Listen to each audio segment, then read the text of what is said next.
Kia ora koutou. So yesterday was a day off for me, and coming off the back of our Women's Weekend retreat. So I promised myself a day off, and today just getting back into things and reflecting on what an awesome weekend that was. I have always loved going on retreats, and since running my own, I love the impact that this has when we press pause, when we take a few days out, when we get away to somewhere where someone's cooking our meals, we get space to just be. It's beautiful, it's in nature, it's peaceful, it's relaxing, all of that good stuff. And I always notice the visual difference, often on people's faces, as to when they arrive versus when they leave, having had that opportunity. But one of the things we talked about on retreat this weekend was, how do we take that feeling of being on retreat with us into our life? Because let's face it, we don't always have the opportunity to be able to go off grid and treat ourselves to retreats all the time. Maybe if we do it, it's an annual thing at best. So how do we, rather than waiting till we're on the verge of burnout and hanging out for our annual holidays or these retreats, how do we take that feeling of being on retreat and what retreat brings us into our everyday? And we talked over the weekend on a woman's retreat about balance amid the busyness, because the upshot is that our life is busy, so we need to find balance to cope with that. How do we remain productive and effective and control that monkey mind? How do we tame that inner critic and spend more time in the present? As well as looking at building resilience, our self-care plans, and some goal setting for the year ahead. And one of the things that when we think about how do we create this retreat within, how do we create our own retreat without going anywhere to make sure that we're always at our best, it's almost like I liken it to resetting a device.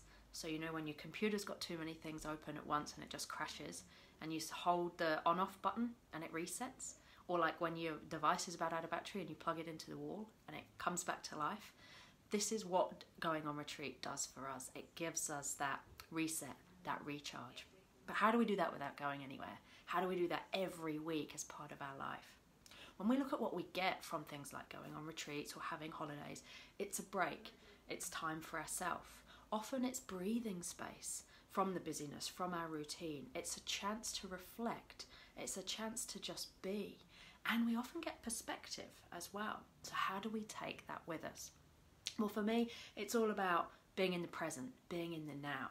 So if we can spend some time during our day being present, being in the now, what we find is that we get that opportunity to reset, to recharge, even in those little micro pauses and those mini breaks. Now, finding that retreat within doesn't mean we have to have a weekend away somewhere. It's about making the most of our moments. It's about creating purposeful pauses in our life.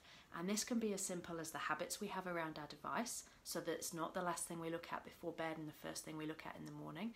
It can be as simple as taking three deep breaths while we're waiting for the kettle to boil. It can be flicking on a meditation app when we're on our morning commute on the bus or the train. There are so many ways that we can incorporate this perspective and this presence and this reset of our mind into our daily lives. And it is about making the most of those moments. So I'd invite you to think about, what are your purposeful pauses going to be? Where are the moments in your day where you can press reset, where you can plug yourself in to recharge? And they only need to be moments. Maybe it's sitting with a cup of tea first thing in the morning before anybody gets up and the house is quiet, so that you've got that chance to plan your day ahead, reflect on the day that's gone.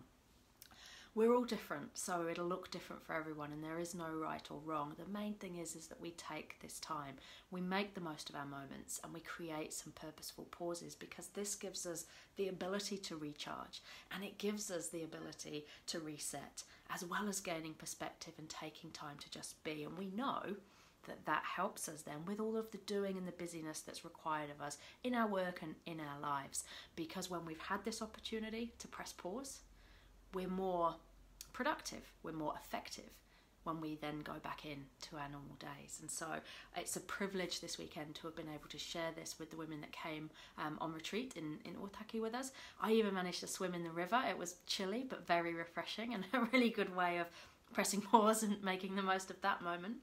And it's something that I'm really passionate about. It's something that I'm working on, have been working on this year, around The imposter syndrome workshops that I do have been amazing over the last couple of years, but I want to take it one step further. If the bottom line is, if we want to stop feeling like an imposter, we have to stop thinking like one. And so mindset is key in this space. And it also starts to uncover some of the habits that we get into when imposter syndrome is at play around that stress, overwhelm, workload, aiming for perfection, the stuff that drives us from this insecurity and this fear of not being enough or of being found out. So that's the stuff I'm working on at the moment. You'll be able to find out more about that. There's a one-day workshop in Wellington coming up in May.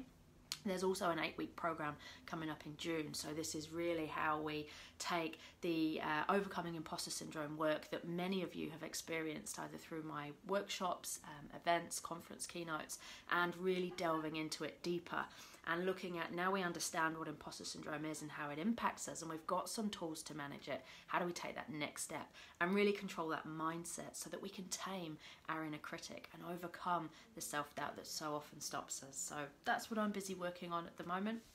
But otherwise, yeah, I took a leaf out of my own book yesterday, took the day off the back of working on the weekend, and it's great to be easing back into it today. But I must admit, this week is not so busy, and I'm looking forward to taking that opportunity to strike the balance. I hope that you can strike the balance too, make the most of your moments and take those purposeful pauses. Ka kite ana.